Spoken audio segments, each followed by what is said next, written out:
Let me ask you something. When did privacy become secrecy? Because there's a difference. A big one. And the line between them. That's where relationships go to collapse. Privacy is healthy. Everyone deserves space. Everyone deserves a corner of their life that belongs just to them. That's not the problem. The problem is when privacy appears out of nowhere. When doors that were always open suddenly slam shut. When a woman who shared everything with you starts guarding pieces of her life like state secrets. That shift, that sudden need to hide, it doesn't happen in a vacuum. It happens because there's something new worth hiding. And here's the thing most men get wrong. They feel the change. They sense something's off, but they gaslight themselves into silence. I'm being paranoid. I'm being controlling. She deserves her privacy. Yes, she does. But new privacy, sudden privacy, privacy that comes with defensiveness and deflection, that's not a boundary, that's a barrier. And barriers exist to keep things out, or to keep things in. Today, I'm breaking down 4 new privacy habits that often signal something darker is happening beneath the surface. These aren't about snooping through her phone or interrogating her every move. These are about recognizing patterns that shouldn't be ignored. Stay until the end. Because habit number 4, that's the one she thinks you'll never notice. And she's usually right. Let's get into it. Habit number 1. The phone ritual changes overnight. You know how she used to be with her phone? Maybe it lived on the kitchen counter while she cooked. Maybe it charged in the living room overnight. Maybe she'd hand it to you casually. Can you read me that text? My hands are wet. Maybe you knew her passcode because why wouldn't you? There was nothing to hide. Now think about last week. Where was her phone? Was it ever more than 3 feet from her body? Did she take it to the bathroom every single time? Did it go face down on every surface, screen hidden like it contained classified information? Did she angle away from you while texting, her shoulders creating a wall you weren't meant to see past? And the passcode, when did that change? I updated it for work security. My phone made me change it. I just wanted something new. Reasonable explanations, except you notice she enters it fast now, shielding the screen with her hand, making sure you couldn't see even if you tried. Here's what I need you to understand about phone behavior. When someone has nothing to hide, their phone is just a phone, a tool, an object. They don't think about where it is because it doesn't matter if you see it. When someone is hiding something, that phone becomes precious, protected. It's not a device anymore. It's a vault containing a world you're not supposed to know exists. And the tells are subtle but consistent. She jumps when it buzzes. She clears notifications before you can glimpse them. She started keeping it on silent. Not vibrate, silent. So you won't even know when messages arrive. She takes calls in another room with the door closed. And when she comes back, she says, "Just my mum," without you even asking. Why would she volunteer that information unless she was already anticipating suspicion? The phone ritual change is often the first domino to fall.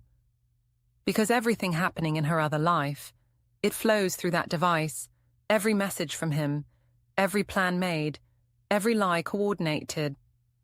She knows that phone is a liability, and she's protecting it accordingly. But phones are obvious.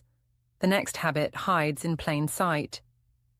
Habit number 2, social media becomes a closed door.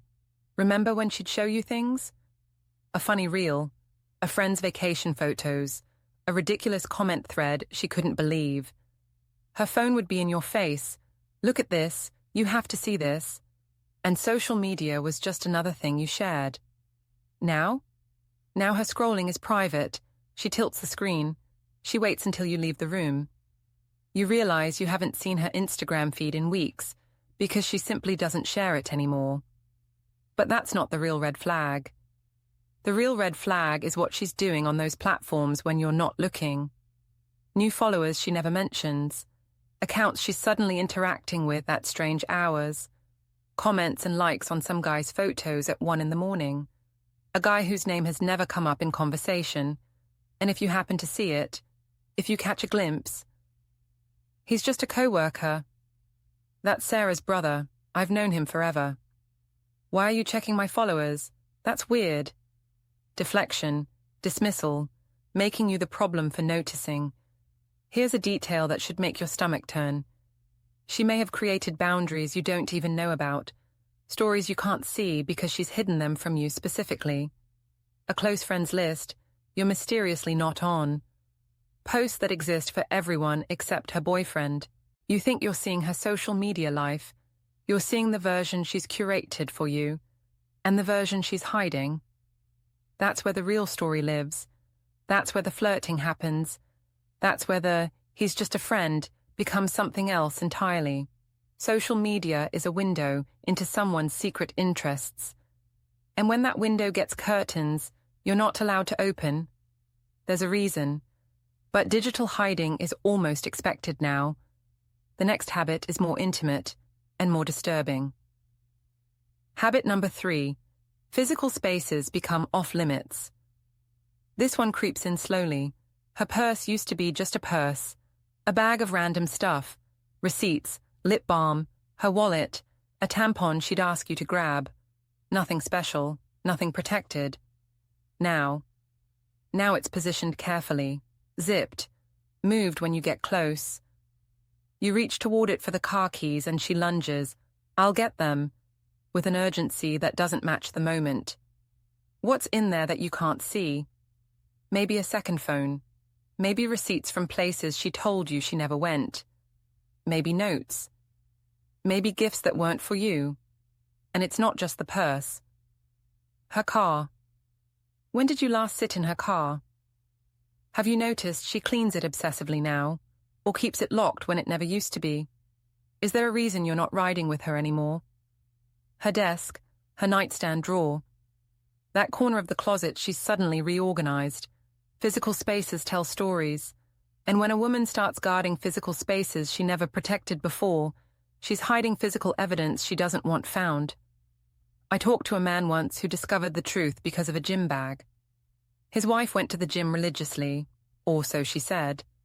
But one day he grabbed her bag by mistake, thinking it was his. Inside, a change of clothes, nice ones.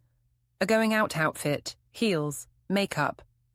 Not exactly standard workout gear. She wasn't going to the gym. She was going somewhere else and changing there. The gym was just the cover story. The bag was supposed to be invisible to him. He was never supposed to look inside, and if he hadn't grabbed it by accident, he never would have known. That's how physical hiding works. She creates zones you're trained not to enter, and inside those zones, the evidence of her double life sits in plain sight, protected by nothing but your trust. But this final habit, this is the one that's almost impossible to catch, because it doesn't look like hiding at all. Habit number 4. She over-explains everything. This one's counterintuitive, so stay with me. You'd think someone hiding something would be secretive, quiet, withholding. Sometimes they are. But sometimes they do the opposite. They over-explain. She comes home, and before you even ask, she's giving you a detailed breakdown of her entire day. Every stop.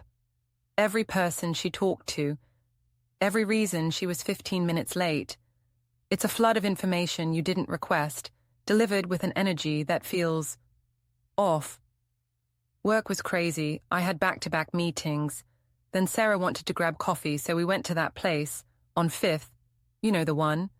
And then traffic was insane. On the way home because of construction on Main Street, I should have taken the highway, but I didn't think it would be that bad. You're nodding, half listening, wondering why she's telling you all this. And the answer is, she's building an alibi before you even know you need one. Over-explanation is a guilt response. It's what happens when someone feels the need to account for their time. Not because you asked, but because they're afraid of what you might ask. They're filling the silence with noise, hoping you won't notice the gaps. And here's the psychological trick. When someone gives you that much information, unprompted, your brain assumes it must be true. Why would she lie about the construction on Main Street? Why would she fabricate coffee with Sarah? The detail feels like honesty. But it's not honesty, it's misdirection. The real story, the part she's hiding, is buried under a mountain of irrelevant truths. She did stop for coffee. She did hit traffic. Those things are real. What's not real is the hour in between that she never mentioned. And because she flooded you with verifiable facts, you never think to question the timeline. Watch for the pattern. Does she explain herself when she doesn't need to? Does she account for time you never asked about? Does she offer witnesses to her day? You can ask Sarah, she was there, as if she's preparing for a trial. Innocent people don't build cases. They just answer questions.